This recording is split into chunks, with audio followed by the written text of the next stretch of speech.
ശരത്തേടെ അവിടെ നോക്കൂ. ഞാൻ ആ ചോദ്യം നിർമ്മലിനോട് ചോദിച്ചത് നമ്മുടെ സുഹൃത്തുക്കൾ ആ വിഷയത്തെ എങ്ങനെ ചുരുക്കാൻ ശ്രമിച്ചു, അതിനെ നമ്മൾ എങ്ങനെ മറികടന്ന് ഇന്നത്തെ രീതിയിലേക്ക് ഈ വാർത്ത എത്തി എന്നത് പറയാൻ വേണ്ടിയിട്ടൊന്ന് ചോദിച്ചതേ ഉള്ളൂ. കോൺഗ്രസ്സുകാർ ഇന്നലെ നമ്മുടെ ഒരു സുഹൃത്തിനെ കൂടുതൽ സ്നേഹിച്ചു എന്നൊക്കെ പറയുന്നത് കേൾക്കുന്നുണ്ട്.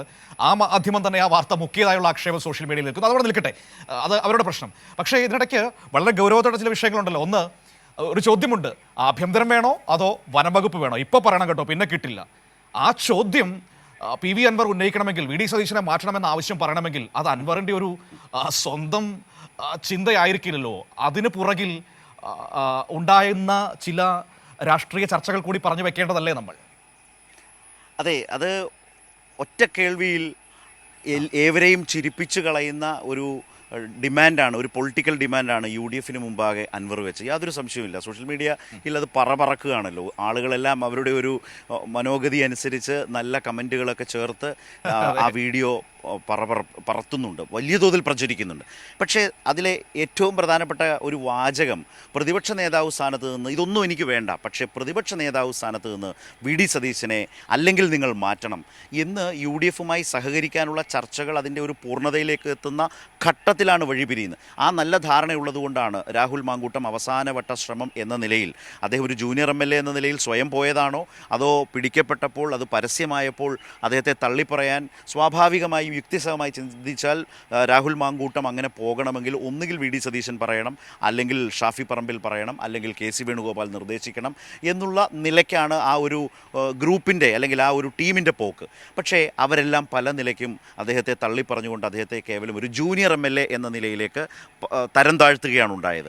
അതാണ് ഞാൻ പറഞ്ഞത്, ഈ സെറ്റിൽമെൻ്റ് അവസാനം പാളിപ്പോകുന്നു എന്ന് കണ്ട ഘട്ടത്തിലാണ് അങ്ങനെയും ചില അർദ്ധരാത്രി എപ്പിസോഡുകൾ നമ്മൾ കണ്ടത്. ഞാൻ പറഞ്ഞു വന്നത്, അങ്ങനെയൊക്കെ അവസാനവട്ടവും ഇന്നലെയും അൻവർ പറഞ്ഞത് എന്താണ്, രാവിലെയും സംസാരങ്ങൾ ഉണ്ടായി, വിളി വന്നിരുന്നു എന്ന് പറഞ്ഞുകൊണ്ടാണ് അൻവർ പറയുന്നത് സതീശനെ പ്രതിപക്ഷ നേതൃസ്ഥാനത്ത് നിന്ന് മാറ്റണം എന്ന് പറയാൻ പി വി അൻവറിന് ഒരു ധൈര്യം പകരുന്നുവെങ്കിൽ നിസ്സംശയം പറയാം അത് കോൺഗ്രസിലെയും ലീഗ് ഉൾപ്പെടുന്ന യു ഡി എഫിലെയും ഒരു പറ്റം നേതാക്കളുടെ മനസ്സിലിരിപ്പിൻ്റെ പ്രതിഫലനമാണ് അൻവറിലൂടെ പുറത്തു വന്നത്.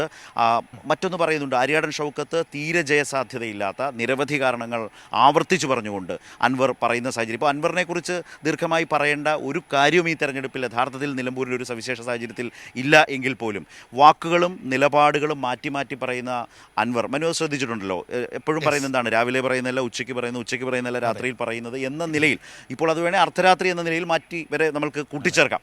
അങ്ങനെ അൻവർ പറയുന്നത് പലതും മാറ്റി പറയുമ്പോൾ മാറ്റി പറയാത്ത രണ്ട് കാര്യങ്ങളേ ഉള്ളൂ. അതൊന്ന് ആര്യാടൻ ഷൗക്കത്തിനെ കുറിച്ചാണ്. തുടക്കം മുതൽ പറയുന്നു യു ഡി എഫ് കാട്ടുന്നത് മണ്ടത്തരമാണ്, ആര്യാടൻ ഷൗക്കത്ത് ജയിക്കില്ല, ആര്യാടൻ ഷൗക്കത്തിനെ ജനങ്ങൾ ആ നിലയിൽ എടുക്കില്ല, അതിന് നിരവധിയായ കാരണങ്ങളുണ്ട്. അത് ഗുരുതരമായ ആരോപണങ്ങളായി നിരന്തരം ഷൗക്കത്തിനെ കുറിച്ച് പറഞ്ഞുകൊണ്ടിരിക്കുന്നു. അതിൽ അൻവർ മാറ്റി പറഞ്ഞിട്ടില്ല. രണ്ടാമത്തത്, പ്രതിപക്ഷ നേതാവ് സ്ഥാനം വഹിക്കുന്ന വി ഡി സതീശനെതിരായിട്ടുള്ള അൻവറിൻ്റെ നിലപാടിനും മാറ്റമില്ല.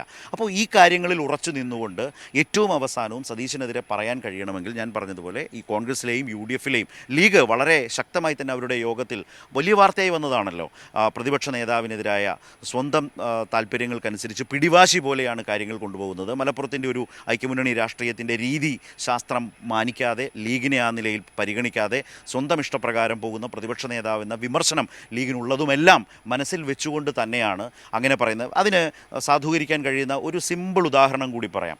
അങ്ങനെയല്ല എന്ന് സങ്കല്പിക്കുക, അൻവർ പറഞ്ഞത് അൻവറിൻ്റെ മാത്രം വ്യക്തിപരമായിട്ടുള്ള അഭിപ്രായമാണ്, യു ഡി എഫിന് ഒരു താല്പര്യം അതിനകത്തില്ലെങ്കിൽ സ്വാഭാവികമായും കോൺഗ്രസും യു ഡി എഫും വലിയൊരു പ്രതിരോധം, വലിയൊരു പിന്തുണ പ്രതിപക്ഷ നേതാവിന് തീർക്കണ്ടേ, മറ്റ് നേതാക്കൾ ശക്തമായി അഭിപ്രായ പ്രകടനം നടത്തണ്ടേ, അൻവർ ഈ കളി യു ഡി എഫിന് നേരെ വേണ്ട എന്ന് പറയാൻ തയ്യാറാവണ്ടേ, അത്തരം ശക്തമായ പ്രതികരണങ്ങൾ കൊടുത്തുകൊണ്ട് വലിയ പിന്തുണ വി ഡി സതീശന് നൽകേണ്ടതില്ലേ മനു?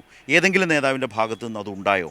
രണ്ട്, നിലമ്പൂരിൽ ഉപതെരഞ്ഞെടുപ്പ് നടക്കുന്നു, യൂത്ത് കോൺഗ്രസോ മുസ്ലിം ലീഗോ ഏതെങ്കിലും രാഷ്ട്രീയ പാർട്ടികൾ അല്ലെങ്കിൽ ആ മുന്നണിയുടെ സംവിധാനത്തിൽ നിന്ന് ഒരു കയ്യെഴുത്ത് പോസ്റ്റർ എങ്കിലും ഉണ്ടായോ?